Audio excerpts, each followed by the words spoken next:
Hey, what's up, everybody? Welcome to Season 2 of the Popanimecomics Lounge. I have with me comic writer and the Chief Creator Officer and Editor-in-Chief of IDW, Chris Ryall. So thank you for being on the podcast. Happy to be here. Now, before we get into comics and talk about your career, I'm really curious, since you've been involved in the industry for so long and are at such a high level, how did you initially get involved in comics? Well, it's funny, professionally, my first job in comics was as editor-in-chief at IDW. So when I do these panels at conventions and people talk about how to break in and ask these questions, I go, well, just start as the editor-in-chief. That's all you got to do. But of course, it's more complicated than that. Like past jobs, I was a copywriter. I was doing other kinds of writing, but it was never anything that I was all that enthused about. So I started writing comic reviews just online on the side, just as a way to do something more creative. And through that and through a few other weird circumstances, I got to know not only a bunch of comic creators, but then filmmaker and now, big podcaster and TV director Kevin Smith, and ended up going to work for him. And through the job with him is where I met even more people. And that's what led me to IDW, primarily with Steve Niles. Steve Niles was IDW's big writer at the time on most of the horror books that they were doing. And we got to know each other. He called up one day and asked if I would have any interest in the IDW editor-in-chief job. And I said, I never really thought about it. I thought about writing comics. I never knew how to go about breaking into the publisher side of things. So I came down and talked to them and it just worked out. And the funny thing about the timing of it all is it worked out right at the same time that Kevin offered me a position running his comic store that he was opening in Westwood in Los Angeles. So it was like the coin toss of, do I want to be a comic retailer or do I want to go on the publishing side? So that was almost 13 years ago and I'm very happy with the way it's all turned out. Before we get too ahead of ourselves, I'm very curious, what titles were you reading in the comic world before you really got involved in the industry? I got started early on, like 4 or 5 years old. My older brother was a comic collector, and so I primarily read Marvels all through my early years and then got into DC along the way, and then that led me to some more indie stuff. I was reading early on when companies like First Comics and some of the early 80s more direct market companies sprung up, and then from there it just exploded outward. So I've been a Marvel guy my whole life, but I've liked a lot of everything. My first comic I ever read was Fantastic Four, so that one always held a special place, but I read a giant assortment of comics and graphic novels from all levels, people that staple their own stuff together to the big two and beyond. So I've just always loved comics, and now it's fun to be able to contribute from this side of things. And before you came to IDW, you were working with Kevin Smith on his movie poopshoots.com from Jay and Silent Bob Strike Back. What was it like, and what type of pressure, if there was any, working for that website with the movie, and how awesome was it to work on that? Well, the weird thing is I got involved on that site right after the movie. So movie Poop Shoot was basically an Ain't It Cool News knockoff in Jay and Silent Bob movie. And then after the fact, which is when he and I got to know each other a little bit, we got to talking and he said, hey, I've got this website name that I really like. People seem to respond to it well in the movie, but I want to turn it from this goofy parody thing into a legitimate pop culture site. So part of me was like, well, if you want a legitimate pop culture news site, maybe don't call it movie Poop Shoot. But that's kind of Kevin's sense of humor, and he really liked the name and the cachet that it had for the movie. And so I brought in some friends and just jumped into it, and we worked really hard to try to turn it into a legitimate place that offered movie news and commentary and also comics and TV. He said he wanted Newsarama meets Variety, a one-stop place that would give him everything he's into. And it launched pretty nicely out of the gate and just grew from there. It did take some time, especially with publicists who are very cautious about the way their movies and their talent are regarded, to tell them that I wanted to cover them on a place called Movie Poop Shoot because they didn't know what it was. And they assumed something a bit more scatological. And so it takes a little time to establish yourself. But I think we put together a nice little run there. And obviously this led to your role in IDW. How did you go about transitioning from being the editor-in-chief and really being the driving force behind Movie Poop Shoot to coming into IDW as the editor-in-chief? I stayed with both for a while. I started Movie Poop Shoot in 2002, and I joined IDW in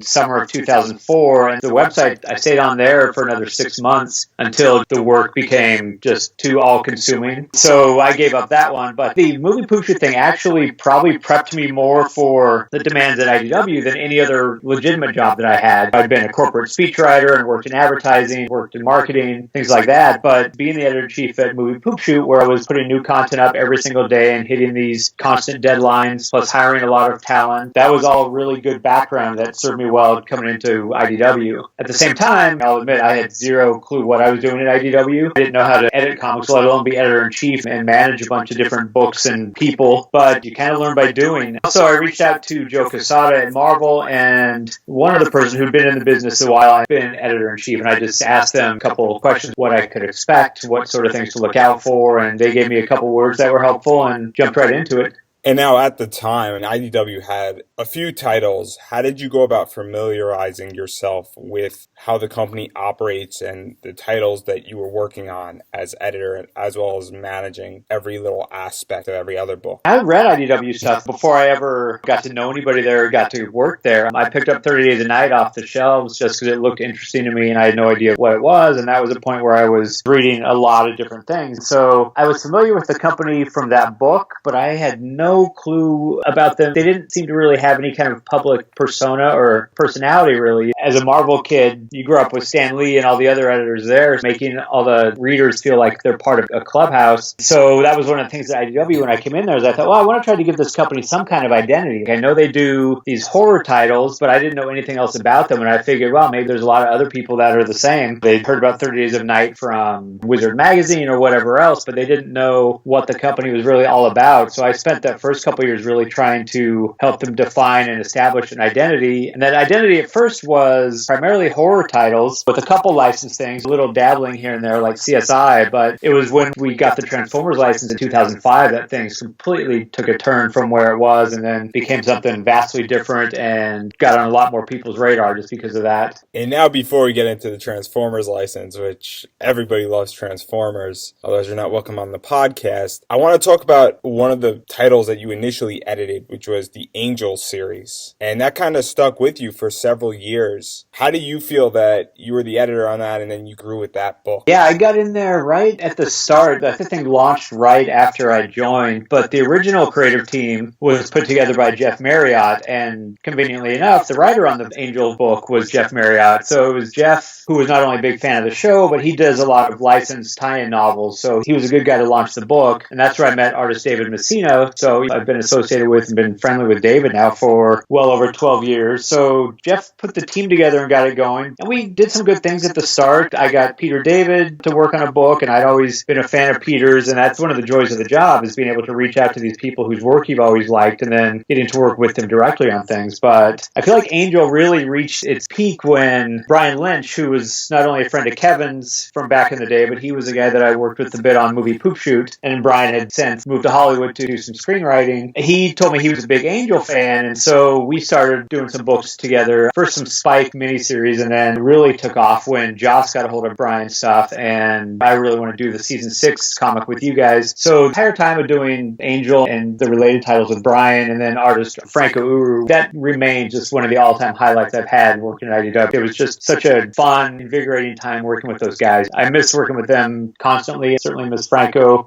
Franco passed away about 3-4 years ago, and that was sad because I really love the two of those guys, and they did some great stuff on those books. And obviously you were speaking about Angel, but also Spike, and you've had a long reign with that book. How do you feel with both of these comics, considering you've worked on them as editor for years, you helped to shape them? Funny thing was, once we stopped doing the books and the license went back to Dark Horse, I would flip through the books just to torture myself, but also it was fun. In the letters pages for like a year, they would run letters saying, this stuff's not as good as IDW's. I really wish IDW was still doing it. I thought it was curious and kind of admirable that they'd run those letters. It was nice hearing from fans over the years, and certainly while we were doing those books, I've never seen a fan base that was as rabid and vocal and supportive of everything we were doing. They weren't really comic readers, a lot of the Angel and Buffy fans. They were just people that wanted Angel and Buffy content, so they were really supportive and just into what we were doing, and it was a really fun time. That was one of my favorite books that I've worked on, is the stuff with Brian and Franco. And now to change gears, after editing for a few years, you actually got to write, and one of your first things that you wrote was Shaun of the Dead with Simon Pegg and Edgar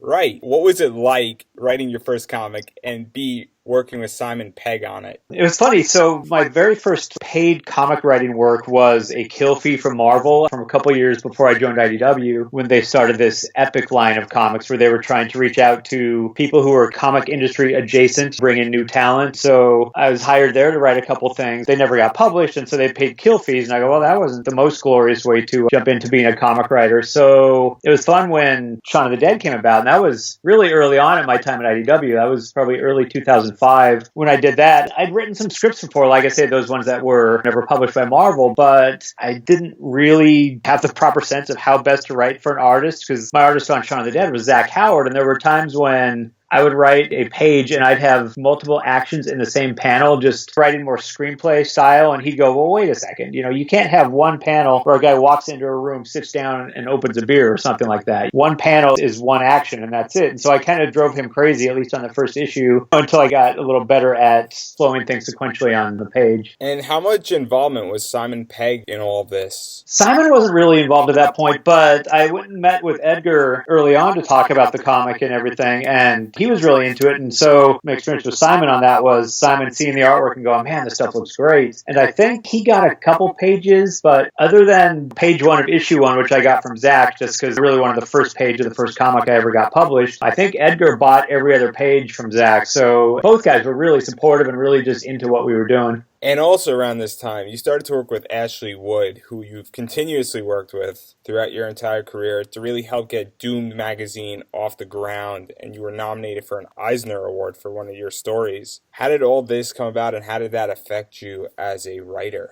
Ash really wasn't getting too much work elsewhere. I think he did an X-Men annual with Joe Casey, like one of those that was formatted horizontally instead of vertically, and did Hellspawn or other things like that. The stuff that he really wanted to do, his own stuff, he couldn't get published. And so Ted Adams, who's one of the founders of IDW, was friends with Ash and started publishing him. And he was doing the flashback scenes on the CSI comic, but he really wanted to do other kinds of stuff. And he and I and Ted, all three, were big fans of Creepy and Eerie magazine. So we talked about ways of doing some kind of a throwback to that. So that's where Doomed came about, was taking stories by guys like Richard Matheson and all kinds of other authors and doing a very much a creepy or eerie kind of tribute thing. I think that was about the first thing I ever worked together directly with Ash on. And after that, he said, let's do a comic together. Let's do some series together. What do you want to do? So I like drawing robots. I like drawing zombies. Let's do that. So that was the most basic, simple origin of Zombies versus Robots. We might as well talk about it right now. So when did that all occur, Zombies versus Robots? That was probably also late 2005, early 2006. Ash lives in Australia, but he was out visiting, and we were just talking about what he might want to do next. And that's when he said, give me something with zombies and robots in it. I thought, what's the most ridiculous kind of premise you can do here? Which to me was, zombies need human brains to survive. Robots have no brains. Like, that seems like a good, ridiculous starting point for something. Let's just see where that can go and see if we can do something completely different than a normal zombie or robot story with it. And, anything Ash draws becomes something very unique and singular unto itself. It came out of the gate pretty big. Ash is just a big following in the comic side of things, but also he started making robot toys at that point, and it just took off from there.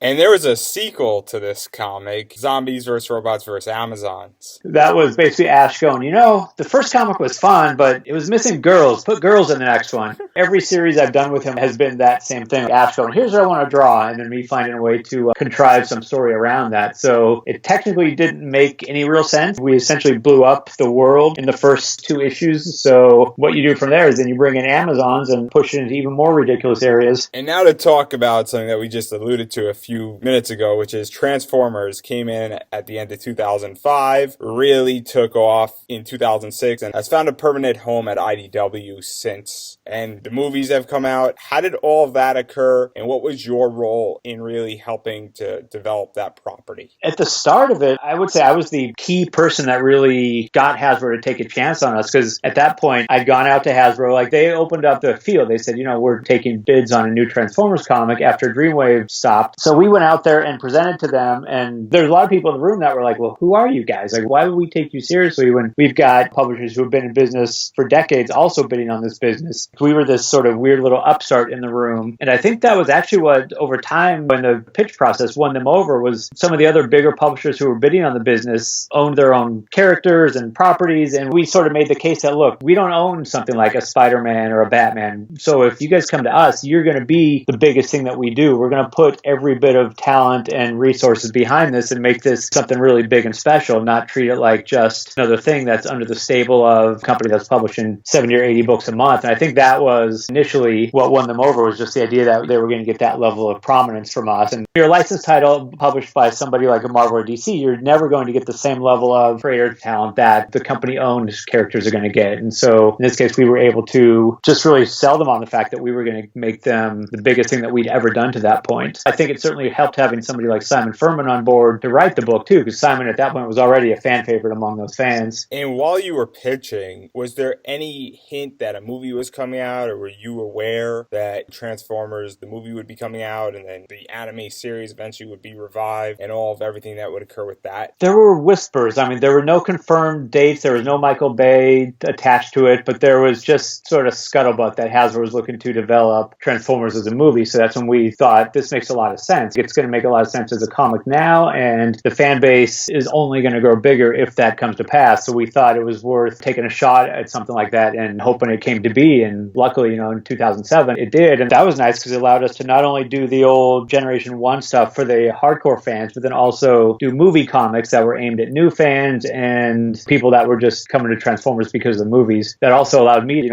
write Transformers for the first time, because I got to work with Simon and then Don Figueroa on some movie-related comics. And being that the Transformers is licensed, how much freedom do you have in determining where the story goes, and how much involvement is Hasbro involved with that entire project, and how does your interaction work with them? Everything is sent to them for approval, but it's been much more of a partnership kind of situation than it has licensor and licensee. They've, from the very start, been really encouraging and open to just about everything we've ever wanted to do. There's very few things that we've pushed for that haven't gotten through, which is great because, when I was a kid, licensed comics were the kind of thing that companies did to sell toys. Hasbro in the 80s would call Marvel and say, hey, we're launching this G.I. Joe toy next month. We want that character to show up in the comics and help us sell toys. And the point we got in with Hasbro, they just said, tell good stories. It's going to enhance the brand entirely if you just tell good stories with these characters. We're not going to be heavy-handed on you in that regard. We're not going to force characters or toys or anything like that on your stories. We just want you to tell good stories and keep people intrigued and entertained that way. And that's going to benefit the brand as a whole. And so we've reached a point now, I don't know if you saw the book we did last year with Tom Scioli, that Transformers versus G.I. Joe book, but I can't imagine that a licensed comic would ever look like that. It's got the most indie aesthetic of probably any licensed comic in history. And just the fact that Hasbro allowed that just really shows that they're up for anything that's fun and just enhances the brand overall, and is not anything where they're taking a heavy hand or limiting anything we want to do. And now, before we leave the marvelous world of Transformers, I just want to give everybody a sense of what's been done so far. You've done Ignition, Beast War, Generations, Evolution, Stormbringer, Spotlight, Escalation, to just name a few, and I believe that only gets us to 2009. We're never ones to sit back and sort of dabble at things. When we jump in to do something, we jump in a big way. So with Transformers, we tried a lot of different things from the start. And like when anything's new, you sort of find your way and find out what the fans are really going to respond to. So that first series we did, Infiltration, was the whole point was to try to give the Transformers back some mystique. So it wasn't just giant robots punching each other, but it was really playing up the idea of robots in disguise. The fact that cars driving by you on the street could actually be these sentient alien beings. Okay, we'll be subtle about it. We'll take the Ultimate Spider-Man route where he didn't get into his costume for 6 issues, and we'll allude to and show these cars, but not necessarily show giant robots fighting right from the start, because that's what Dreamwave had been doing. And then there were all these fans going, where the hell are the robots? So we thought, okay, well, maybe they don't want subtlety. Maybe subtlety isn't exactly what you're looking for in a Transformers comic. So the next thing we did when we did Stormbringer was to really do a lot of robots fighting back on Cybertron and give fans more of what they had been used to seeing. And then along the way, tried different things. We've done things set in the past. We did the Evolution series where the original goal was to reach out to big creators who had maybe never done Transformers before and never wanted to bother with 30 years of continuity, but just wanted to tell a fun story. And like I say, you try these different things and see what the fans are going to respond to, which is why 10 years into this, the last couple of years of doing comics with John Barber and James Roberts, writing those books, I think the fan response has been stronger and more passionately vocal than I've ever seen, which is great. 10 years in, to still be able to captivate fans that way is really exciting to me. And now I want to unfortunately leave the world of Transformers and dive into several other properties you helped to develop, starting with Star Trek and the several crossovers, including the Legion of Superheroes and Green Lantern. How did these come about, and what was it like working on Star Trek as well as working with DC on the crossovers? It's funny, to me, Star Trek always seems like a comic book proving ground for publishers. They've been in so many people's hands, from Gold Key to Marvel to DC, back to Marvel, back to DC, and onward. And so when the Star Trek license was up, I've always been a big fan of the property in multiple iterations. And so that was one that I was very happy we could bring here. And then the first crossover was interesting. We got talking about different things we could do. And the Star Trek people really, they keep us honest. They like the idea of crossovers, but only if they make sense within the confines of that universe and isn't anything tonally too crazy. They wouldn't allow a Deadpool crossover, because it just doesn't make sense to the tone of Star Trek. So when we were talking to DC about doing something, the question was, what's going to work? And Justice League didn't make much sense because they're primarily Earthbound. Star Trek's in the future, and okay, Legion of Superheroes in the future. We can work with that. They both have time travel devices within those properties, and so that one just made sense for all sides. It was a lot of fun. I'm a kid who grew up on crossovers, so it's been a blast to be able to do those kind of things with people like them and Marvel. And you also worked on other things, including Godzilla. What was it like playing with this reptile? Oh, another one that's like getting to work on these childhood favorites. Godzilla was a thing I remember reading back as a kid at Marvel, and it was much goofier. There's the issue where Godzilla's walking around in a trench coat and hat, trying to disguise himself or some nonsense like that. So it's fun to take these things that you remember fondly as a kid and then find new ways to try to interest people now. I think that's one thing that's been a nice benefit to me, is just that I've read this stuff my entire life, so you get a pretty good sense of either what's worked for people or what's worked for me personally, and then what's already been done, so you can try to do something new that fans haven't seen before. And if I remember when I was reading it, and if I remember correctly, it had more of a Japanese type feel to it. We've done different series there too. So the first one with Eric Powell was just kind of a big monster movie sort of thing. We did a book with Dwayne Straczynski where he made it kind of just like the action movie version. James Stokoe did the Half Century War book, which was very much influenced by the movies and intended to feel like those movies. And then Rulers of Earth with Chris Mowry and Matt Frank. Those guys are both longtime Godzilla fanatics, so they brought in every possible movie-related thing that they could get away with.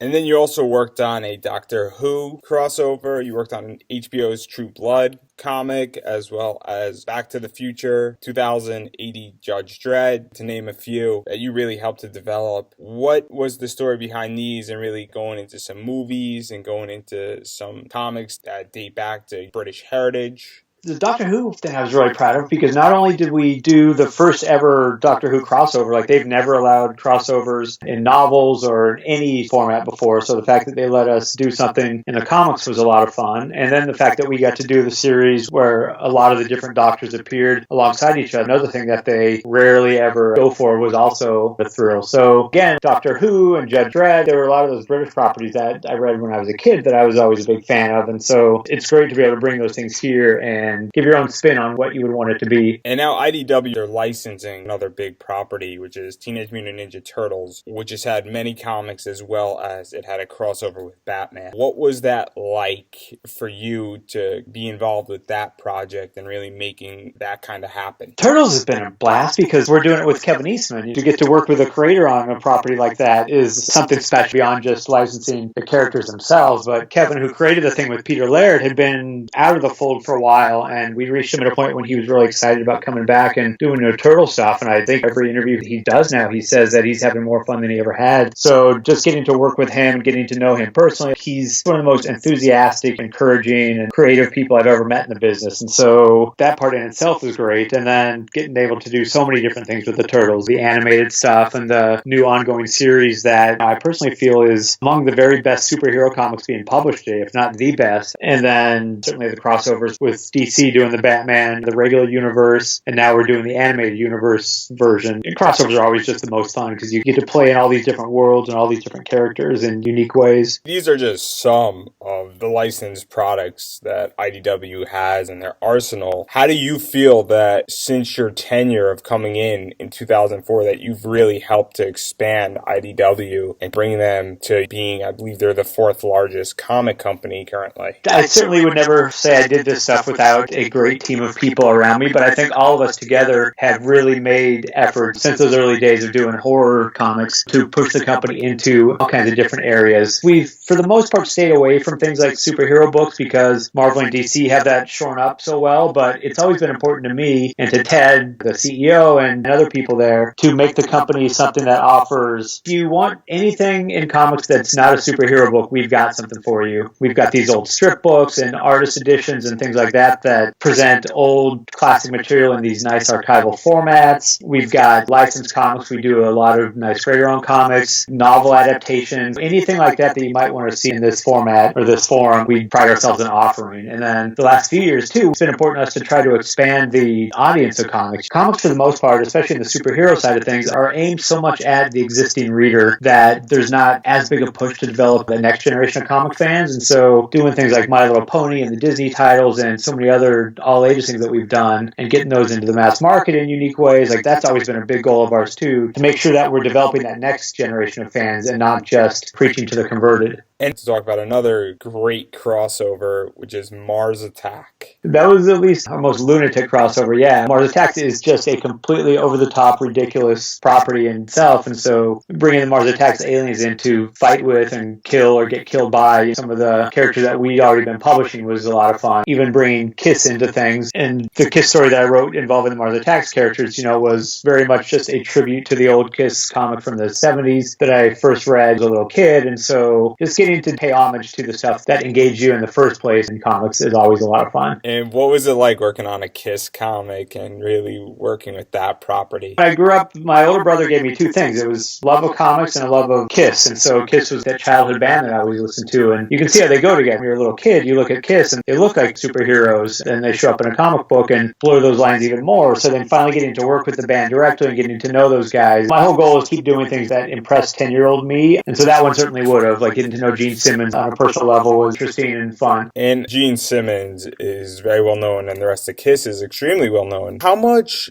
freedom did you have and how much involvement were they involved with the comic? Freedom, I'd say absolute. Like they just said, make Kiss comics, make us do cool things and make us look good. That was about the extent of it. As far as the stories and even the art, they were encouraging and never limiting on anything. The only thing we ever ran into that was any kind of a situation was we did a series aimed at more of an all-ages thing. We wanted Kiss fans who have introduced their kids to the band to have a comic that they could share with them. So we did a comic called Kiss Kids, where it was basically just a ton of Kiss in-jokes aimed at younger readers and their parents who were both into Kiss. And the child Paul Stanley in the comic, Paul was very involved in designing his hair, making sure the hair looked right. And so Paul's not really the comic book guy in the group. That's more Gene's thing. And so Paul just stays out of the way. But in this case, he sat down at the table and sketched out how his hair should look and got really involved in it, which is very amusing. And now another comic that you created is called Infestation, which pairs the Transformers, Star Trek, Ghostbusters, and G.I. Joe with your Zombies vs. Robots series. What was it like playing with this sandbox and with all these licensed products and including all of them and having just this crazy comic story? Well, the first thing it did was it showed me how much easier it is to do crossovers when you own the characters. When Marvel wants to do a crossover with DC, they can decide on their own to do it. For us, when we're trying to do a crossover that involves the Ghostbusters and Hasbro characters and Star Trek characters, I'll say it took about a year to convince everybody why this was a good thing. And even then, we had to cheat it a bit, and the characters couldn't quite interact with one another. We had to use the Zombies versus Robots. That was kind of the connective tissue between the whole thing, but it was really a challenge to get them comfortable with the idea of all of these different characters appearing together. Then you get into the weird thing of, this is more of a mundane detail, but like the royalties, how do you pay which licensor for which characters and who gets what percentage? And so all of those things together just really complicated the deal, but I wanted to try to make it happen. And so once that one came about, then it made all the subsequent crossovers where the characters actually did interact that much easier to pull off. And being that you had this ability to do it, are you happy that you were able to pull it off and that you did it? Completely. And just being able to throw the Zombies vs. Robot stuff, which is a wild card story-wise at the best of times, or being able to put those characters into things like Star Trek and Transformers, which typically never do zombie kind of stories, that one was worth the time and the effort put into making it happen, because then you get that first one done, and then every other one from there becomes that much easier. It's kind of like getting the Transformers license itself. That then makes subsequent licenses that much easier to get, because you've proven yourself that you're able to take people's characters and treat them respectfully and do fun things with them, and so the next people to come along to trust you with their characters. You've also worked on several other comics. One of them you wrote was Colonized with Drew Moss, who is really up and coming and and is involved in a lot of interesting projects that are coming out in the next 6 months. What was it like working with him and really bringing this story out to the world? If you look at the stuff that I've written, it's pretty apparent what my interests are. I've done a book about zombies and robots, and I did a book about robot, and then I did a book with zombies. And so this one was putting aliens and zombies into the same series. It was just a thing trying to have fun and not tell a heavy story, never be too heavy-handed with anything, and I just tried to find a unique spin on the zombie story. And it basically started with one scene. I had the scene of the UFO that comes down with his tractor beam, pulls the guy up into a ship, kind of the old stories that everybody always tells, like all the people that say they were abducted. Although in this case, the aliens mistakenly pull a zombie or a dead body up into their ship, and then, that ray of theirs reanimates the dead, and then it sort of goes in wacky direction from there. So Drew was just the right guy to do that because he has a nice cartoony bent to his artwork, but not too cartoony. He can play up the horrific stuff pretty well and hit the more goofy or cartoony stuff really well too. Now, we haven't even touched, I would say, 80% of your career so far. But the final comic I want to talk about is ROM and the Art Revolution comics that have just come out. And what's the story behind this entire comic and this entire story and all the tie-ins? So we got Hasbro to sign on for Transformers in 2005, and I think the next day or something really soon after, my next call to them was, hey, what about ROM? You guys own ROM, don't you? And they said, what the hell's ROM? We don't know. So over the next 10 years, I spent all this time, first of all, letting them know that they did in fact own this character, because originally they didn't. It was a toy built by Parker Brothers, and then they, over time, acquired Parker Brothers, and so they had all these weird old assets they didn't do anything with. And so I was trying to convince them that not only was ROM a really popular comic back in the day, but there'd be an audience for it again today, and Hasbro was more and more trying to develop their characters on film like they did with Transformers. And so rather than do things like Battleship, why not try to exploit things like ROM that are actually characters and have backstory and universe around it? So that one took a lot of time too, just to untangle who owned what, because Parker Brothers and Hasbro owned the toy and they owned Mention of the Dire Wraiths, but otherwise Marvel created everything for the comic, and so there was a lot of legal steps required to really ascertain who owned what. And so pretty much at about the point where I thought, all right, well, this is never going to actually happen, and I did a series with another alien cyborg in it called Onyx. That was right about the time when Hasbro called and said, yeah, you've got ROM, we want to announce it at Comic-Con, and so go from there. And so last July is when we launched the comic, and then in the pages of the comic I'd intended to sort of allude to and hint at the fact that maybe there's a bigger universe here, maybe there's G.I. Joe in the same universe, and subtlety a lot of times in comics goes out the window. And so as soon as it was mentioned that we might try to include some of these other characters, it became, well, let's make it a full universe. Let's make it this big thing that we'll now call Revolution, and it will include Transformers and ROM and the Micronauts and G.I. Joe all as part of the same universe, and out of that we'll launch Mask, and then from there have an entire Hasbro universe of characters to play with in all the books. So what can fans expect going forward with this universe and all these characters and their interactions? The great thing about it is now it allows us to do the same stuff that Marvel or DC does, where if there's a character who makes sense to show up in ROM, I had a couple of the G.I. Joe characters show up in ROM for a few issues. It doesn't need to always be the big event thing, but it can just be that it makes sense story-wise. The Transformers want to have a Micronaut join their team, or G.I. Joe brings a Transformer onto their team. They've done in that book. It gives you literally a universe of story potential and different things you can do. There was also, or already, a lot of similarities in the Transformers backstory and things that we planned to do with ROM anyway, where there were things that we could weave together and make even more sense of it. There were some things, there always is, where there's continuities where the next writer comes on and doesn't pay as much attention to everything that the previous writer was doing. Having the universe around you now allows you to find ways to explain all of that and make sense of it, and then push it into directions people have never seen before. There were a lot of people that were fans of the ROM comics and Micronauts comics that Marvel did, but they never ever got to see those characters meet up. So now you can give people all that stuff they'd always hoped to see. And so going forward with all of this, is that the direction that IDW is planning to continuously expand along with every other licensed product they own? I think they all sort of vary. With the new Ghostbusters title we're doing, we did bring the 2016 movie team into the same book as the team from the 80s. But with things like Turtles, that's its own thing. I think crossovers are fun, and it's fun to play around with those at times. We'll never get to a point where we try to match everything together at all times. I think that stuff's always best and most interesting to fans when it's used sparingly. So all these different things bring their own needs with them. So you're not going to see us try to cram X-Files and Transformers together or anything like that. But just having all these different things and having licensors that are open to and willing to let us try different things always leads to exciting things. And now you've climbed through the ranks. You entered as the editor-in-chief, and now you're the chief creative officer as well as the editor-in-chief. I took on the title of chief creative officer and became an officer in the company a few years ago, but then this past fall handed off the editor-in-chief role to David Hedgecock. So since about September, he's been holding that position. Do you miss it? No, because